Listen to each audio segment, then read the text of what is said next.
اور وہ بلبلا ایک ببل کریٹ ہوتا ہے. تو پی ٹی آئی پہ پہلی تو میں مبارکباد انہیں دیتا ہوں ان کے فالوورز کو کہ ایک نئی سیاسی پارٹی جو 2 پارٹی سسٹم تھا اس کے مقابلے میں انہوں نے ایک تھرڈ آپشن دیا. اور دوسرا ان کا کنٹریبیوشن یہ ہے کہ ایک نئی لیڈرشپ پاکستان میں آئی عمران خان صاحب کی شکل میں اور ان کے پارلیمنٹیرین پارٹی آفس بیئرر.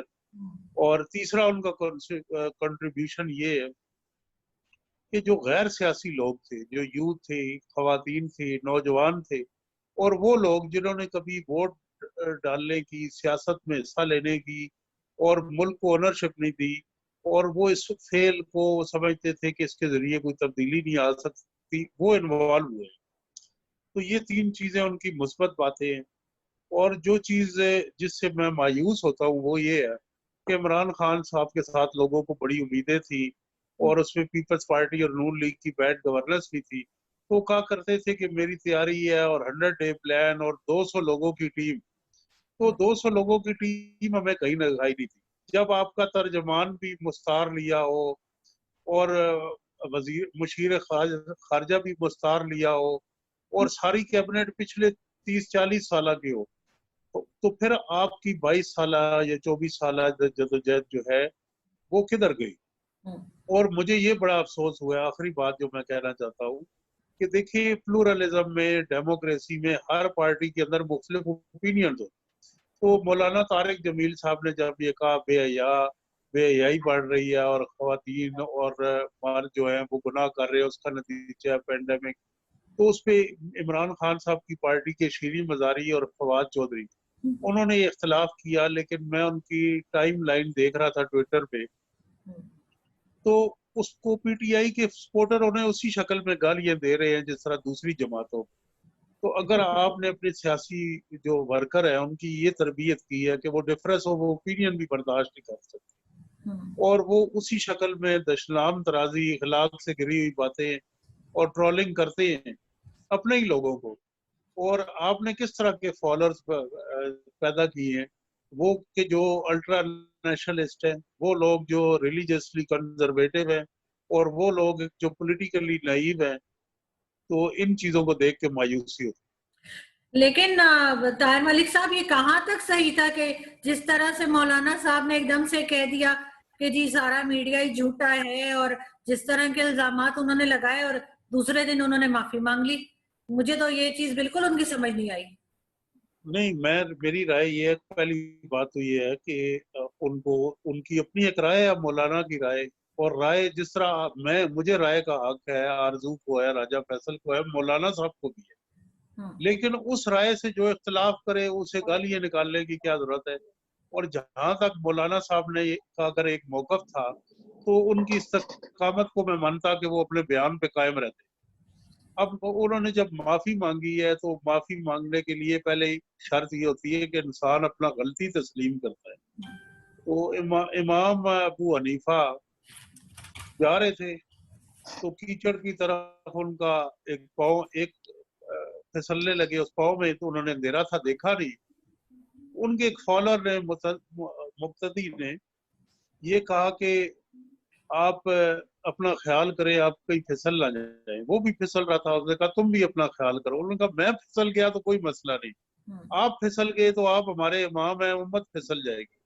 تو یہ کیا ریلیجس اسکالر ہیں کہ جن کو اپنے الفاظ پہ قابو نہیں ہے. جو میڈیا کے بارے میں انہوں نے باتیں کی ہیں میں ان سے ایگری کرتا ہوں, لیکن میرا صرف ایک سوال ہے کہ کیا میڈیا میں سارے لوگ ایسے ہیں, کیا ہمارے مذہبی علماء سارے ایسے ہیں, کیا ہمارے سیاستدان سب سارے ایسے ہیں. میڈیا اور سیاست معاشرے کا عکس ہے. اب عمران خان صاحب کے نزدیک اچھے میڈیا کی تعریف یہ ہے کہ وہ اچھے آئینے کی طرح ہیں جس کے اندر وہ دیکھ کے اسمائل پاس کرے. جس میڈیا میں ان کی تعریف ہو وہ بہت اچھا ہے, وہ اس میڈیا کو وہ سلام بھی پیش کرتے ہیں.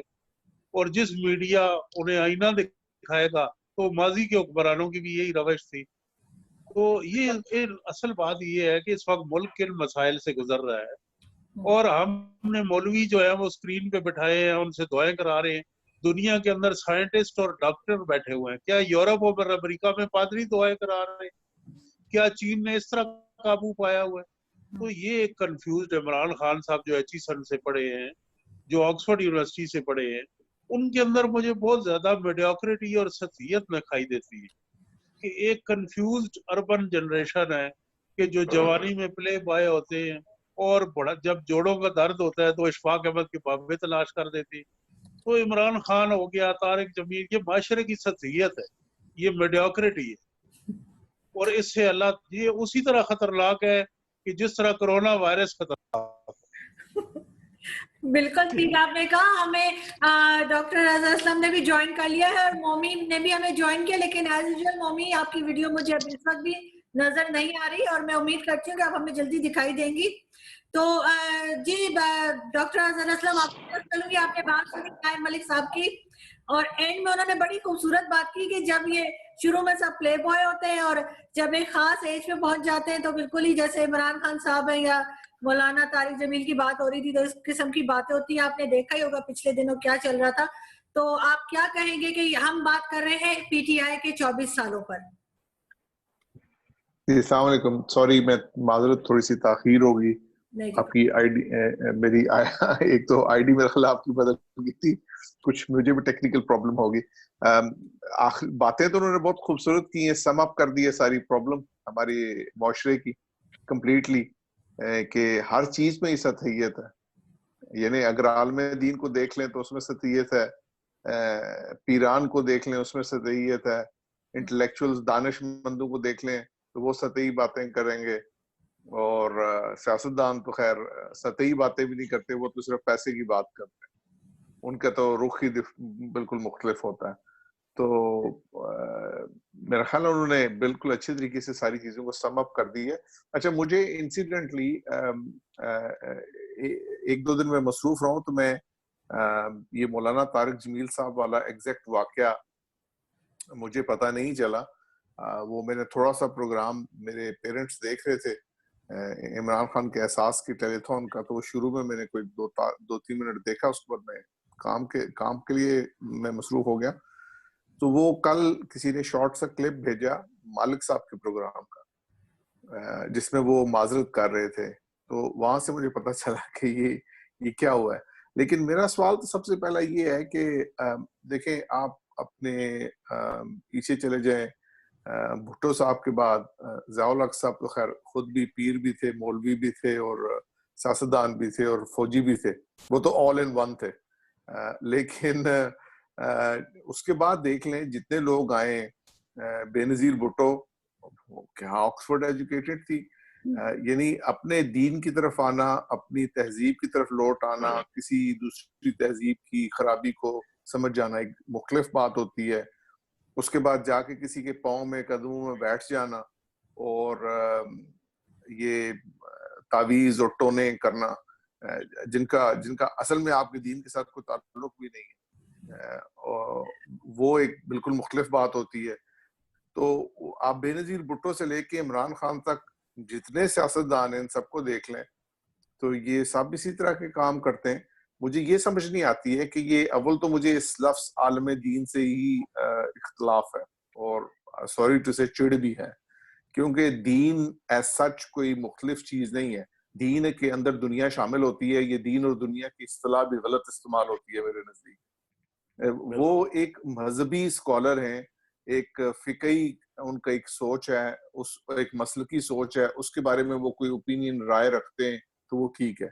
لیکن پاکستان میں انفارچونیٹلی مولویوں نے ایسا پنجہ گاڑا ہوا ہے مل کے, باقی جو کچھ طبقات ہیں ان کے ساتھ مل کے, کہ وہ یعنی ہر معاملے میں ہم ان کو آگے نمایاں کرتے ہیں, ان کو لیڈ کرنے کے لیے کرتے ہیں. اب اس کو ٹھیک ہے دعا مانگنی چاہیے.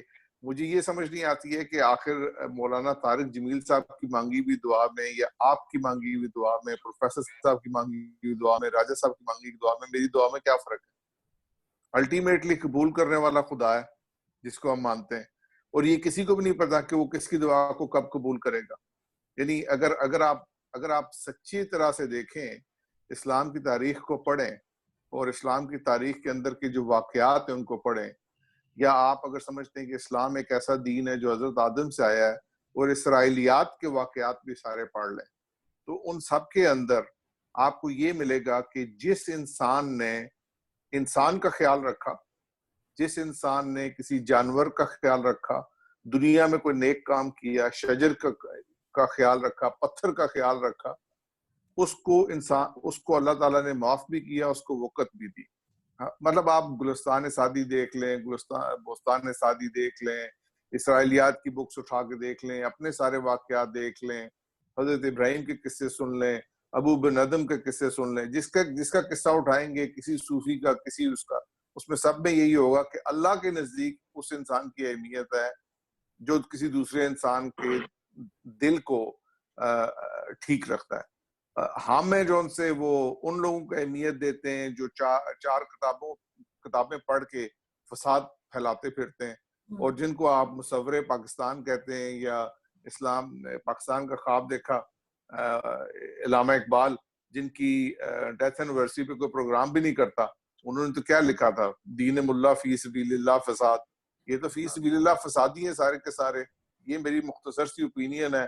And I am not saying کہ 100% مولوی ایسے ہی ہوتے ہیں، لیکن 99% تو ضرور ہوتے ہیں. اس میں مطلب مجھے تو آج تک کوئی شاید ہی کوئی ایسے حضرت ملے ہوں جن کا تعلق ہے جو ان سا مذہب سے اس لحاظ سے ہو کہ وہ مذہب ان کا کاروبار نہ ہو، اور اس کے بعد وہ جو ان سے اس طرح کی باتیں نہ کریں.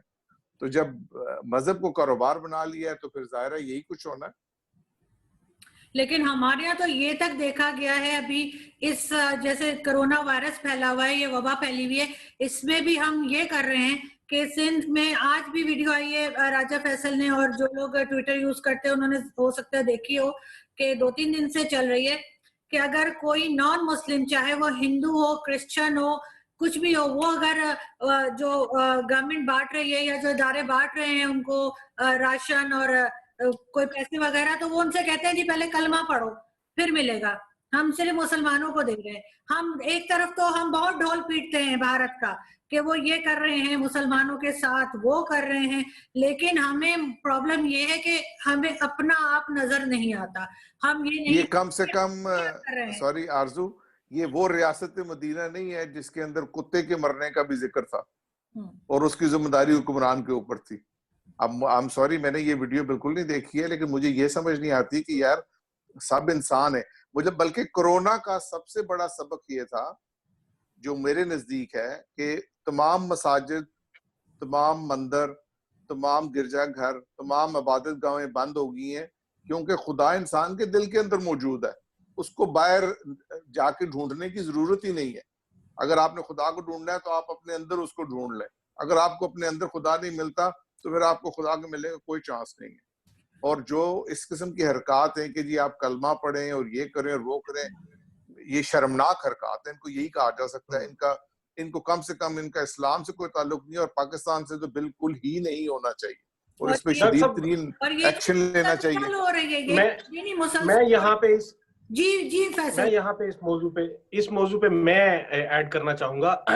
وہ ویڈیوز میرے سامنے سے گزری ہیں، وہ بیسیکلی ویڈیوز کچھ شرارتی لوگ تو ہم میں موجود ہیں جو کہ یہ کر رہے ہیں، لیکن جو سب سے امپورٹنٹ بات یہاں پہ میں کرتا چلوں کہ ہمارے ہاں کوئی پارلیمنٹ سے یہ چیز نہیں جا رہی، یا کوئی گورنمنٹ بیسڈ کوئی چیز نہیں ہے، اسٹیٹ کی پالیسی نہیں ہے کہ اپنی مائنورٹیز کو ایسے تنگ کیا جائے. اب جیسے ہم لوگ ہیں، آپ سارے جو اس وقت ہم لوگ سارے اکٹھے بیٹھے ہیں، ہم میں سے کوئی ایسا نہیں کرے گا، اور نہ ہی یہ ہمارے ملک کی پالیسی ہے. لیکن اگر انڈیا کا لیا جائے، انڈیا سے موازنہ کرنا اس چیز کا بہت غلط ہے. چھوٹی چھوٹی چیزیں واقعی ہمارے معاشرے میں، خصوصاً فار فلنگ سندھ کے ایریاز میں جہاں پہ کہ یہ ہندوز رہتے ہیں، وہاں پہ ہوتی ہیں، لیکن وہاں پہ بھی ایسے اچھے لوگ موجود ہیں جو کہ ان کے ساتھ کھڑے ہوتے ہیں. ہمیں ان کا بھی ذکر کرنا چاہیے. انڈیا کے ساتھ اس لیے موازنہ بہتر نہیں ہے کیونکہ انڈیا میں اس وقت جو کچھ چل رہا ہے وہ ان کی رولنگ پارٹی کے منشور سے چل رہا ہے. انڈیا میں جو اس وقت چل رہا ہے وہ ان کے ملک کی اس وقت انٹرنل پالیسی ایسی ہے جس وجہ سے وہ یہ چل رہا ہے. انڈیا میں جو چل رہا ہے وہاں پہ